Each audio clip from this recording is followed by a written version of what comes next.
be super legit in this story, but I've changed all names and some minor details so I can't be identified. So please don't dox me, because as you'll read, there's someone out there looking for me and I don't want to be found. I've been working for a few years for this really great company in Phoenix.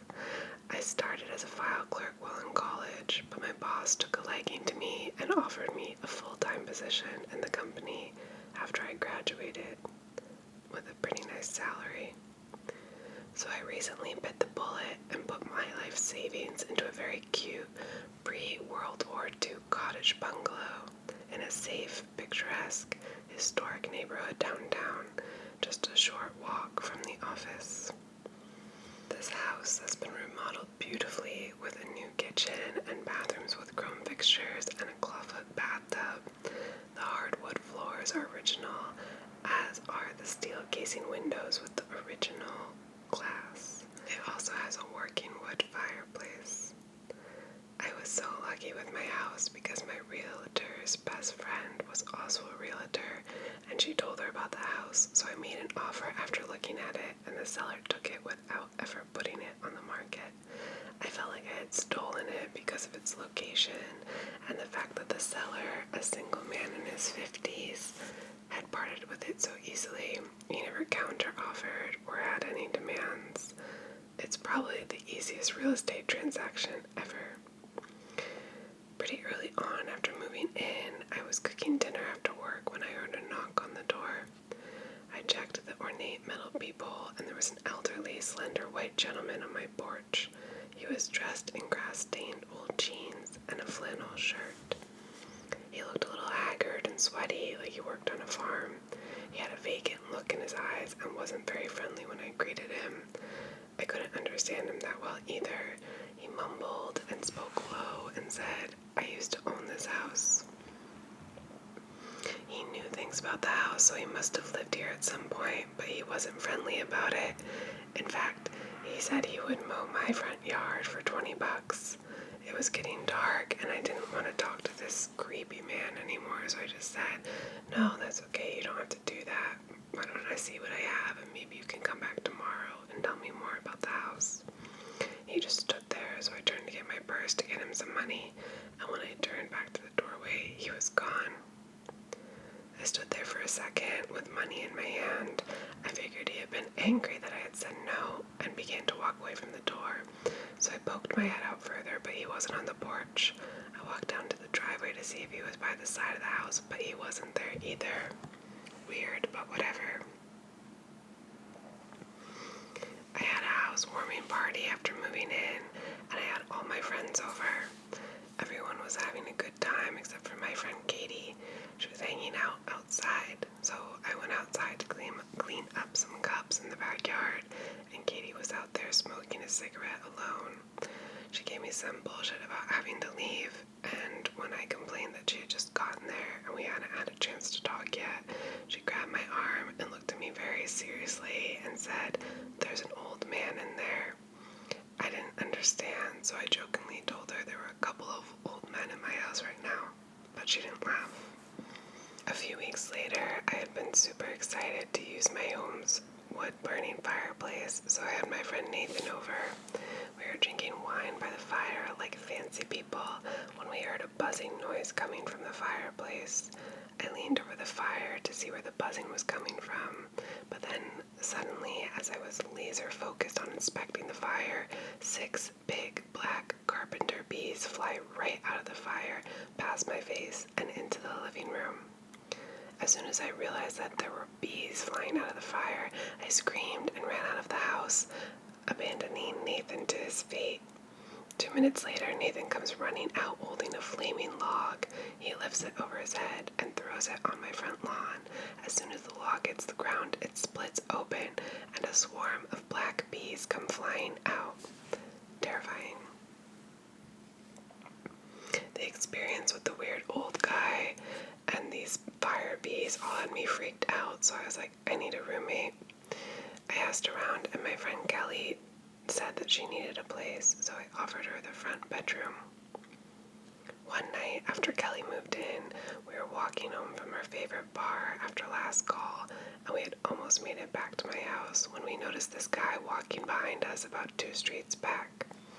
It was late and dark, and we were in a quiet neighborhood that has very little car traffic, so it was kind of creepy to have this guy there. He had on dark jeans, a gray hoodie, and the hood was up, and he was coming up on us pretty quickly. Me being easygoing and everything, I was like, oh, it's nothing, don't worry. But Kelly was smarter, or maybe she was just drunker, so she took off running. I stopped walking and laughed at her, running away from me at a full sprint. And then I turned and I looked back to see what the guy behind us was doing.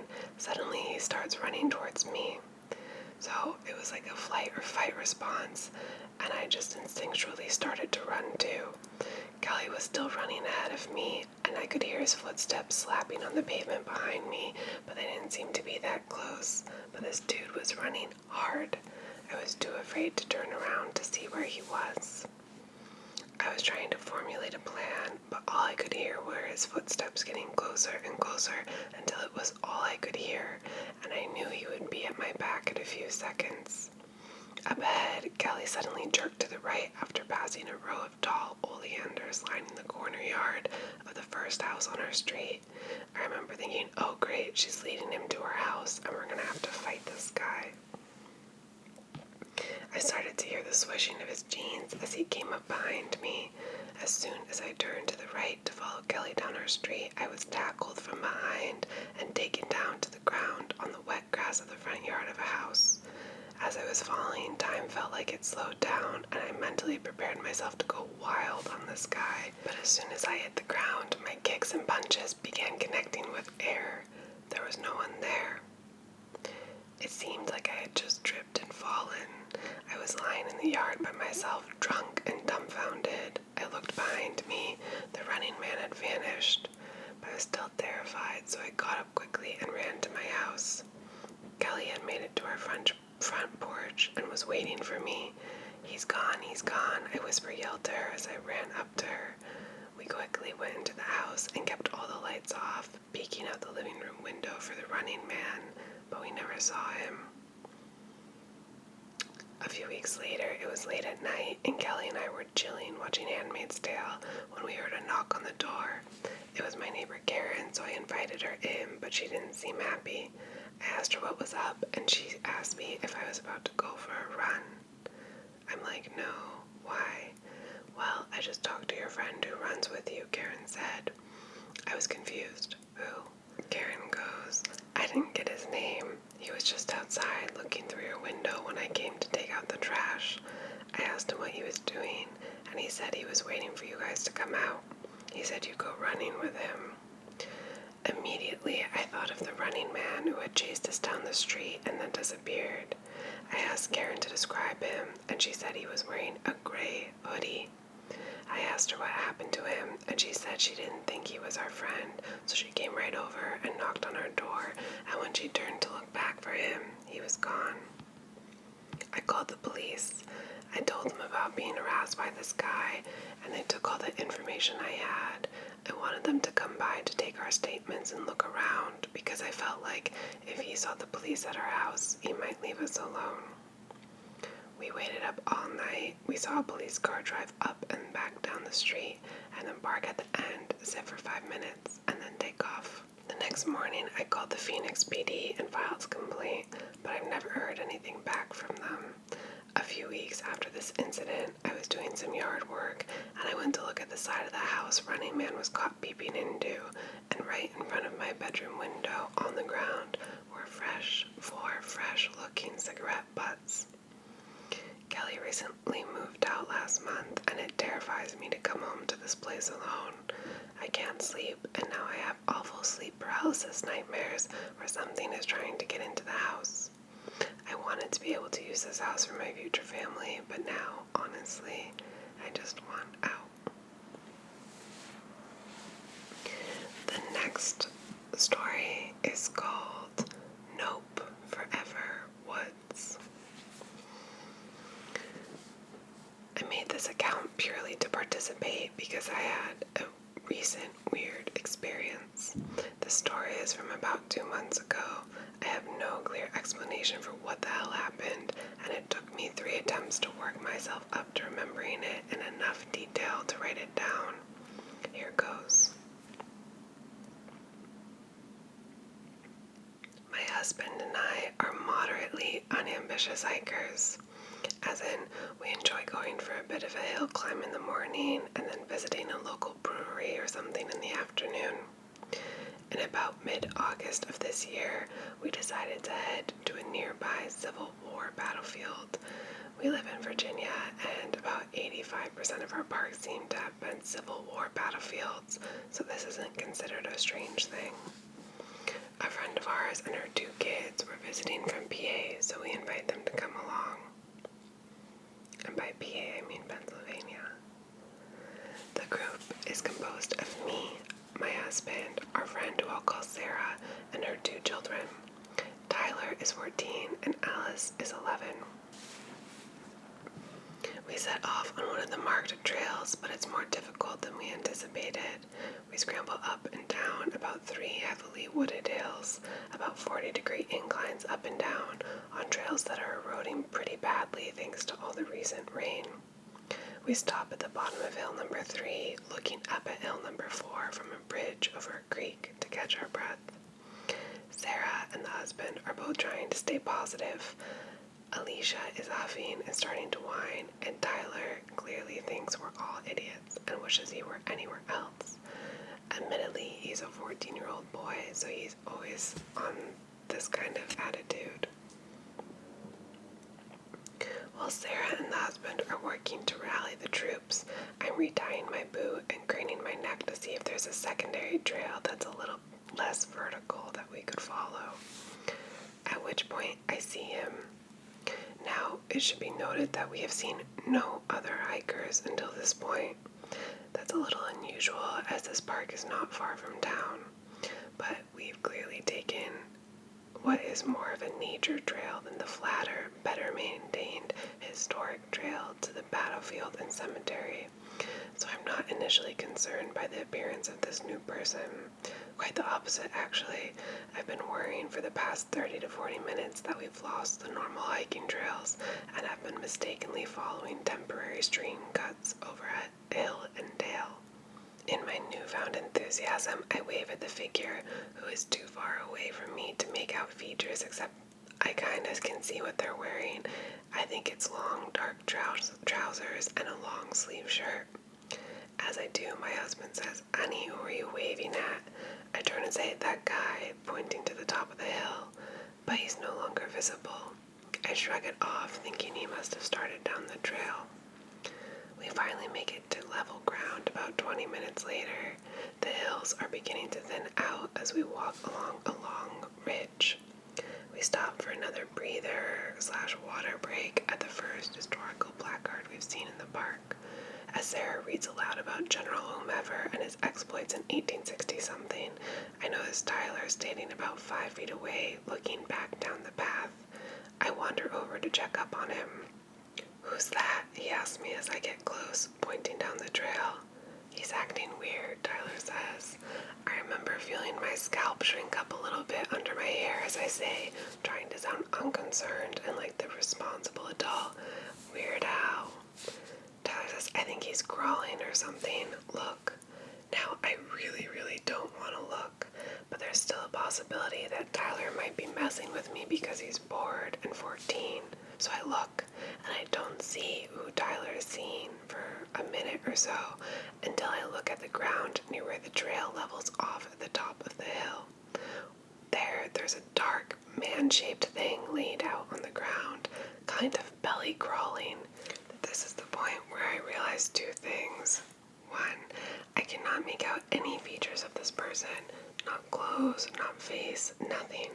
They're just uniformly dark, like they're perpetually in shadow, even when they're crawling across sunnier parts of the trail. 2, we need to not be in the woods anymore. As I turn to Tyler to tell him to move for the visible battlefield area, where there are also several tour groups and dog walkers and all that, my husband, Sarah, and Alicia suddenly join us, having noticed we were not participating in the historical marker read-along. The husband asks me what's up, and I say quietly, so no one panics, "We need to head out. That guy is creeping me out." My husband squints down the trail and says, "What guy?" I look. The dude is still there. He's paused in the belly crawling and is kind of concealed by some brush, and it also looks like he's still in shadow, but he's visible. The guy crawling toward us. I say, sure that this will convince my suddenly unobservant husband that something's not right. My husband squints at the guy, clearly does not see him, and looks at me confused. Tyler, proving that all my bad assumptions about teen boys are wrong in his case, sensibly decides that he's not going to wait around for the adults to sort this out. He takes his sister's hand and starts walking quickly toward the sunlight and non-shadow people. Sarah follows them immediately without a word to us, at which point the man-shadow thing starts crawling towards us again. I'm done, needless to say. The woods, which had been feeling very cool and nice on a hot August day, now seem clammy, cold, and inexplicably quiet. I drag my husband along with me without explanation, as it's clear he still isn't seeing this thing, crawling towards us. We make it out into the maintained, sunny battlefield area almost at a run. I don't look back until we're well clear of the woods and in glaring sunlight with many other normal people nearby. I cannot see the man in the trees. The tree line we have just emerged from appears extremely dark in contrast with the bright, sunny field. But I can't shake the feeling that he's still there, just past where I can see. I don't want to freak everyone out, especially Sarah and Alicia, because they get scared really easily, so I don't say anything. I just watch the woods very closely as we explore the battlefield. The biggest problem is that now, to get back to the parking lot, we have to go back into the woods. Luckily, the trail from the historical area is not the one that we were on, and it's much wider, flatter, shorter, and full of people. I make the executive decision to behave like a herd animal and manage to chat our way in among one of the doors. We all walk together towards the parking lot without incident, but I do know that Tyler is against sticking close to his mother and sister and is not objecting to having to move at our new group's slow pace. Once we get to the car, everything seems fine. The cicadas and beepers have started back up and the oppressive feeling is gone. It's just the woods again. We wait for the group to climb into cars as we say our goodbyes. We're toward the end of the queue, following one couple in a big SUV down one gravel road out of the park. Suddenly, the SUV slams on the brakes, and we almost rear-end them. And then they just sit there in front of us on the only road out of the park for no discernible reason for several minutes. Finally, there's like a chorus of annoyed horns behind them, and they seem to snap out of it and start driving again. We follow, and as they exit the park, they pull over. My husband decides to check and see if they're okay because he's a nice person. He pulls up and rolls down my window. The driver rolls his down, and my husband asks if everything's okay. Sure, the driver says, but that guy crawling across the road scared the life out of me. At which point I hear Tyler say, "Hell no," from the seat behind me. I can feel myself sweating despite the AC. My husband says, "What man?" The SUV driver, who I think looks pale and kind of freaked out, but that could just be me reading into the situation. He says, "Didn't you see him? The guy in dark clothes army crawled across the road in front of us. You didn't see him go into the brush on the other side of the road?" "No," my husband says. I'm on the verge of hyperventilating at this point, so my husband wraps up the conversation with a comment like, that's so weird. Well, if everything's okay, then we'll just be going. Then he rolls up the window and drives fast out of that neighborhood. We compare notes that afternoon. Tyler and I saw the shadow man, who Tyler independently described as a man-shaped shadow, crawling towards us on that last ridge. Sarah wouldn't admit to seeing anything, though she seemed extremely uneasy for the rest of the day and wouldn't let any of us mention it to Alicia. But again, she might have just picked up on the vibe. My husband didn't see anything, but he did know how quiet the woods had been for the last 5 to 10 minutes of our hike. I have not the slightest clue if what we saw was a very messed up person trying to scare us. If so, mission accomplished, or something supernatural. But I can tell you, I will not be hiking in that particular park anytime soon. That's the end of that one. Unnatural movements really scare me. So that one scares me a lot. Okay, the last one is Untitled. 2 years ago, I got severely, awfully sick, probably with the flu. I didn't go to work for the entire week. It was all I could do just to keep myself drinking liquids and soup and shuffling to bed. The worst part was my husband was traveling for business, so I was all alone, just me and my black cat, Libby. I was so sick that even watching a movie felt like too much effort. So during the day, I was just lying in bed, dozing in and out, sometimes looking at a book with Calvin and Hobbes, and Libby was with me, sitting on the bed next to me the whole time. The second or third afternoon, while lying there, I suddenly and very clearly heard strange noises, like someone wheezing and shuffling around. Since the room had been completely silent, with no music or TV, I could hear it perfectly. It sounded like whatever was making the noise was in the room with me, so as soon as I heard it, I sat up and looked around, my heart pounding. Nothing, just my bedroom. But Libby was also sitting up and her ears were perked, so it was clear she could hear it too. Libby started mew-hissing as if in response to the noises, and I could no longer clearly make them out. I should mention here that ever since we moved into that house, like 6 months prior, Libby had acted strange, sometimes making loud mew-hissing noises like this for no apparent reason.